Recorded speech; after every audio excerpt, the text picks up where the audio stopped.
Las plantas realizan un proceso metabólico importante para su desarrollo. Estamos hablando de la fotosíntesis.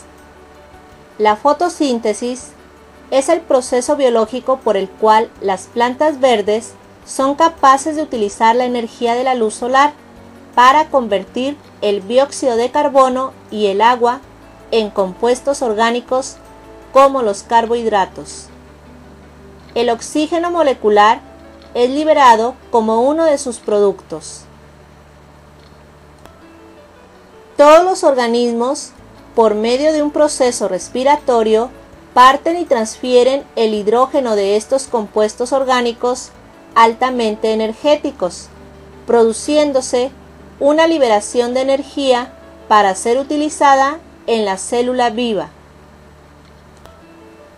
El proceso energético general en el mundo biológico consiste, por consiguiente, en una transformación de la energía luminosa del sol por medio de la fotosíntesis a una forma química representada por las ligaduras carbono-hidrógeno de los hidratos de carbono y de otros compuestos orgánicos, y su aplicación o utilización primaria y su disipación final en las actividades de la célula viva. La luz solar es la fuente primaria de energía de casi todos los seres vivos. Aproximadamente el 80% o más de la fotosíntesis total en nuestro planeta se efectúa en los océanos. Los organismos que realizan la fotosíntesis en estos lugares son principalmente las algas. Las algas tienen clorofila y pueden producir su propia comida mediante la fotosíntesis. Incluyen una variedad de organismos unicelulares, organismos multicelulares simples y organismos multicelulares eucariotas. La fotosíntesis ocurre en organelos específicos llamados cloroplastos, que se encuentran en células fotosintéticas, es decir, en células de productores expuestas al sol. En plantas terrestres, estas células están en hojas y tallos verdes. Existen también algas fotosintéticas que no poseen cloroplastos, pues son organismos unicelulares procariontes, sin núcleo verdadero ni compartimientos celulares, y también realizan la fotosíntesis. Estas células, llamadas cianofitas o algas verdes azules, son seguramente muy similares a los primeros organismos fotosintéticos que habitaron nuestro planeta y realizan la fotosíntesis en prolongaciones de su membrana plasmática y en su citoplasma. En la naturaleza, la fotosíntesis se divide en dos etapas, oscura y luminosa. En la etapa fotodependiente ocurre solo en presencia de luz. En principio, los cloroplastos tienen pigmentos que son moléculas capaces de capturar ciertas cantidades de energía lumínica. Dentro de los pigmentos más comunes se encuentra la clorofila A y la clorofila B, típica de plantas terrestres, los carotenos, las xantóficas, fucoeritrinas, fucocianinas. Cada uno de estos últimos característico de ciertas especies. Estos pigmentos se especializan en captar cierto tipo de luz. Como sabemos, el espectro lumínico que proviene del Sol se puede descomponer en diferentes colores a través de un prisma. Cada color corresponde a una cierta intensidad de luz, que puede medirse en longitudes de onda. Cada pigmento puede capturar un tipo distinto de longitud de onda. En el esquema se muestran los espectros de absorción de la clorofila A y B, carotenos, ficoeritrina y ficocianina.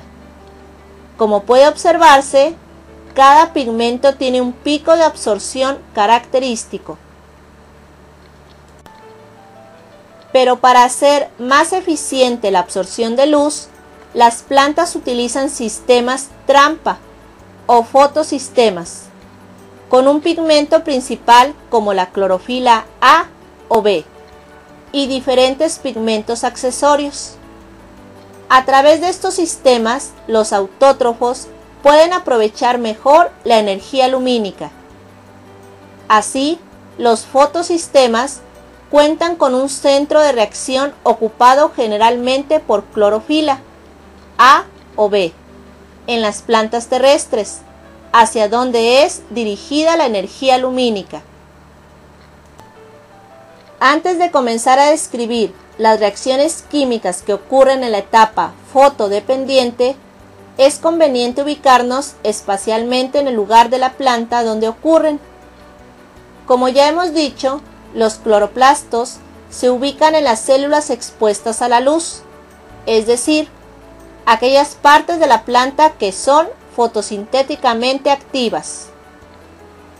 En el caso de las plantas superiores, la fotosíntesis ocurre principalmente en las hojas y dentro de estas, en cloroplastos ubicados en células del parénquima, que es uno de los tejidos de la hoja.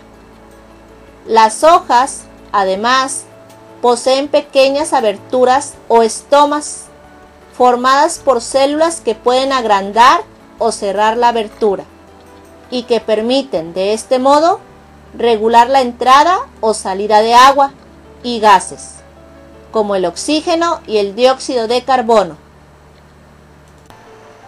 Los cloroplastos son organelos formados por una doble membrana externa y vesículas apiladas, formando estructuras llamadas grana.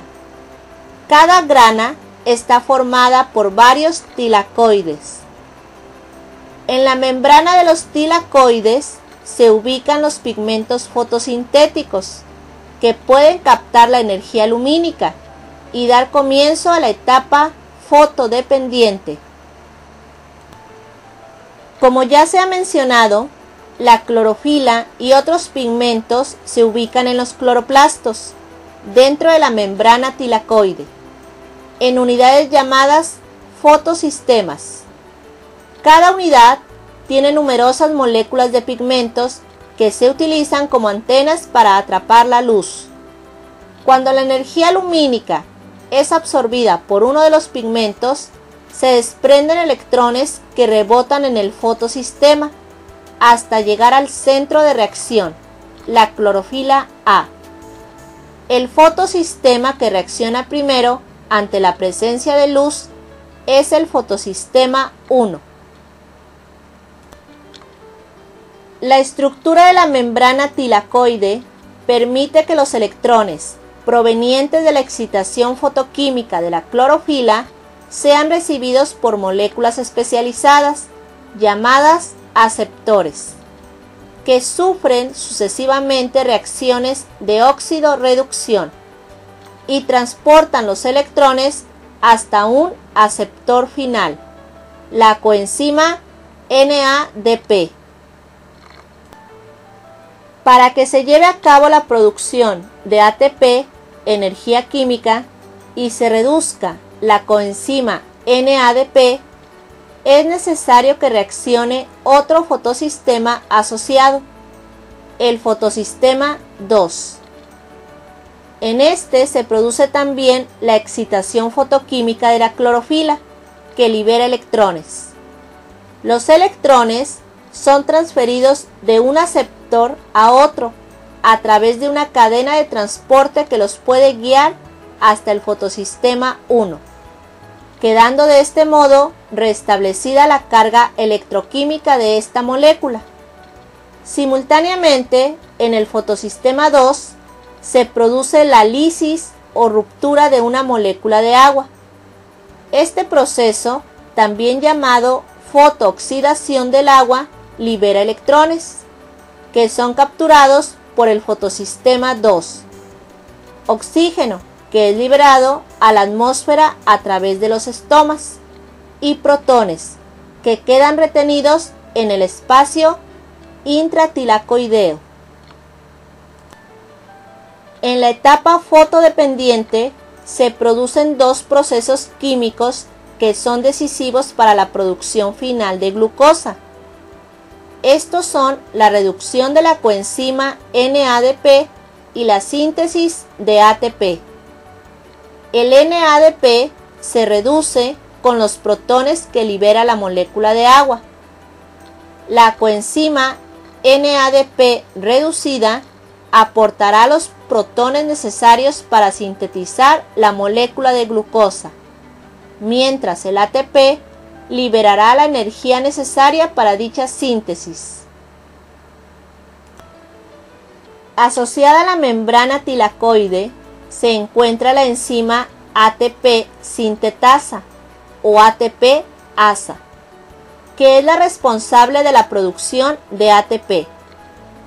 Esta enzima es capaz de transportar protones a través de un canal ubicado en su interior y transformar la energía cinética de los protones en energía química, que se conserva en el ATP. De esta forma, la enzima ATP sintetasa libera el gradiente electroquímico que se produce dentro del tilacoide y utiliza la energía de este gradiente para adicionar un grupo fosfato al ADP, produciendo ATP. La etapa fotoindependiente o ciclo de Calvin ocurre en el estroma o matriz del cloroplasto. Allí se encuentran las enzimas necesarias que catalizarán la conversión de dióxido de carbono en glucosa, utilizando los protones aportados por la coenzima NADP, más la energía del ATP. El dióxido de carbono ingresa a través de los estomas y llega hasta la molécula aceptora del ciclo, una pentosa llamada ribulosa difosfato, combinándose con esta mediante la acción de la enzima ribulosa bifosfato, carboxilasa, oxigenasa o rubisco.